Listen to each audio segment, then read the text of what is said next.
ნათელი მაგალითია რა გარემოში ვცხოვრობ ჩვენ. ყველა სახელმწიფო ინსტიტუცია არის გადაქცეული პოლიტიკური ძალადობის და ფულის კეთების მექანიზმად.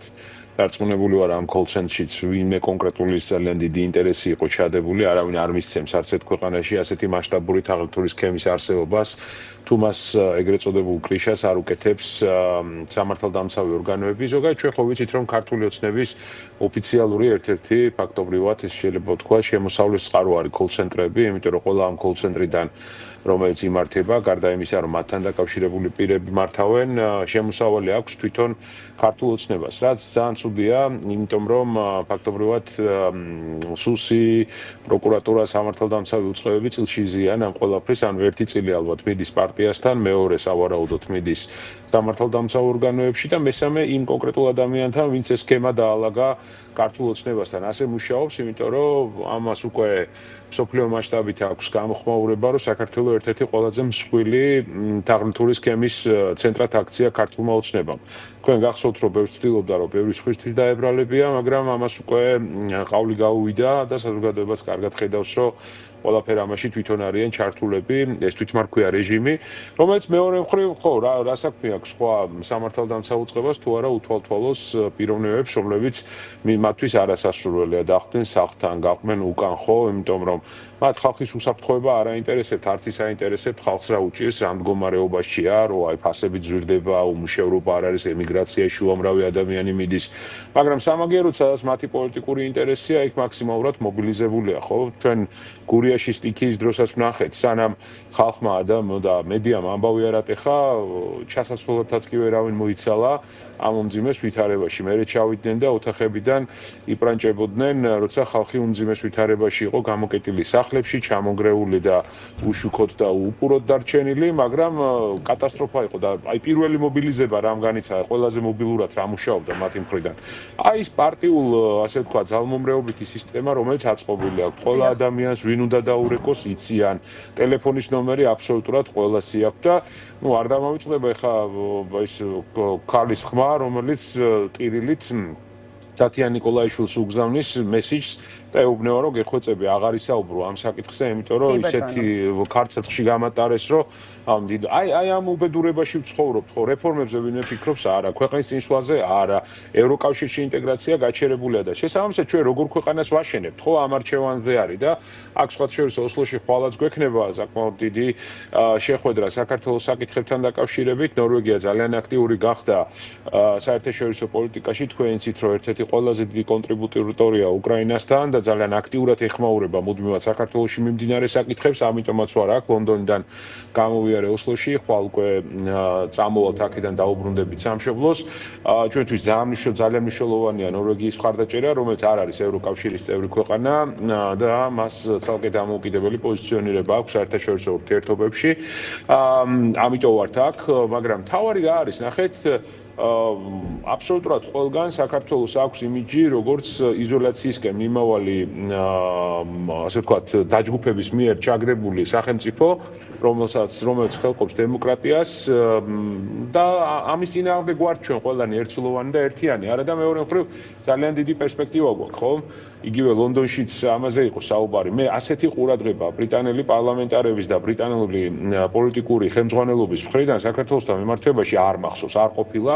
ჩვენ ყოველთვის განვიცდით პირიქით, რომ ბრიტანეთის ყურადღების ცენტრში არ იყო საქართველო. დღეს აბსოლუტურად სხვა ვითარებაა, ისინი ძალიან აქტიურები არიან და თქვენ ნახავთ აუცილებლად ნაბიჯებსაც ახლო მომავალში. ბატონ გიორგი, აი ეს ნაბიჯებზე მინდოდა მეკითხა, აი ბრიტანეთისგან უნდა ველოდოთ თუ არა სანქციებს კონკრეტულად ივანიშვილის მიმართ, იმიტომ რომ ეს ინიციატივა როგორც ჩანს ყველაზე მეტად ეთკინა ბიძინა ივანიშვილს და ჩვენ გვახსოვს ქართული ოცნების განცხადება კონკრეტულად, როდესაც აი ბრიტანეთს უპასუხეს და იყო ხო ის აბსურდული განცხადება, რაც დემოკრატია რო დაუწუნეს ბრიტანეთს.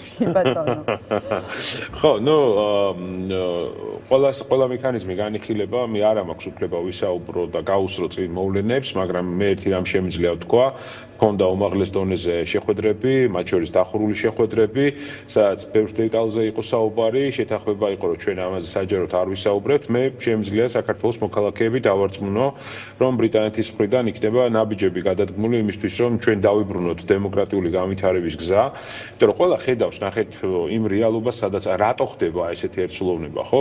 აბსოლუტური უმრავლესობა მოსახლეობის არ აღიარებს არჩევნებს, ანუ ხელისუფლებას ფლის არალეგიტიმურად. მეორე, ჩვენ გვინდა ევროკავშირში ინტეგრაცია.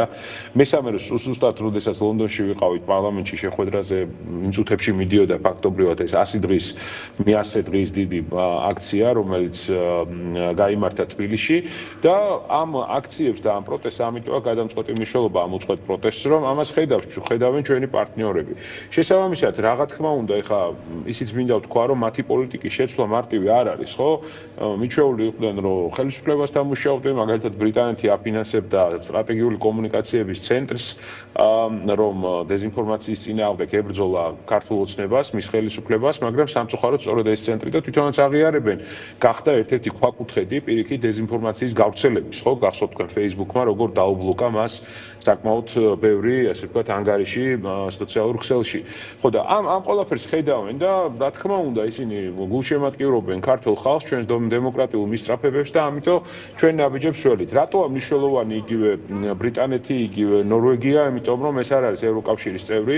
ევროკავშირში თქვენ ხედავთ, რომ ერთსულოვანია პოზიცია საქართველოსთან მიმართებაში, მაგრამ უნგრეთი ცდილობს, რომ ვეტო დაადოს და შეაფერხოს ეს პროცესი, რომელიც მიდის ქართულ ოცნებასთან მიმართებაში. მე აქვე სხვა შორის ერთ საკითხს მინდა გამოვხმაურო, რატომღაც ქალწების ტროლები ამბობენ, რომ აი რაღაცა სახელმწიფოს წინააღმდეგ მოქმედება ხალხი, ჩვენ ქართული ოცნების წინააღმდეგ ნამდვილად მოქმედებთ, იმიტომ რომ მათ მიტაცებული აქვს ძალაუფლება, ისინი სცემენ ახალგაზრდებს, ისინი აპატიმრებენ და დაპატიმრებული ყავთ მსახიობები, ექიმები, ახალგაზრდები, სტუდენტები, საზოგადო მოღვაწეები, რა ვიცი, ადამიანები, რომელსაც წარმოუდგენელი, ვერც კი წარმოვიდგენთ, რომ საპატიმრო დაწესებულებაში ღიარება და ყოფილიყვნენ და ხა თვითონ სანქცია არავის არ უხარია, მაგრამ სხვა რა გზას გვიტოვებენ? აი ეს ყალბიჩვენების მიმცემები, ის პოლიციელები, რომლებიც ურტყავენ ადამიანებს, ის აი მაგალითად ზიამაღლობელის საქმეზე ჩვენების მიმცემი, ყალბიჩვენების მიმცემი პოლიციელები.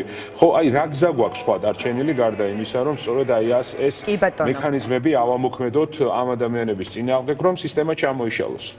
კი ბატონო, მადლობა ბატონო გიორგი. დიდი მადლობა თქვენ და ოპტიმიზმი ძალიან მაღალია ჩვენში, განსაკუთრებით როდესაც პარტნიორებს ხვდებით, რომ დარწმუნებული ვარ გავემარჯვებთ და ერთს ვიტყვი უბრალოდ ამ კვირაში ველოდები რომ აუცილებლად უკრაინის თემაზე შეთანხმება შედგება დონალდ ტრამპთან. ტრამპაც თქვა რომ ეს მოხდებაო წიაღისეულის შესახებ შეთანხმებაზე და შესაბამისად პოზიტიური გზა. იმიტომ რომ დაჩქარდეს უფრო პროცესები და მე დარწმუნებული ვარ რომ კარგი იქნება. გასულ კვირაში იცით რომ მეგობარი აქტი გადავიდა სენატში, ასე რომ ჩვენთვის ყველაფერი პოზიტიურად იქნება, მე ამაში დარწმუნებული ვარ. კი ბატონო.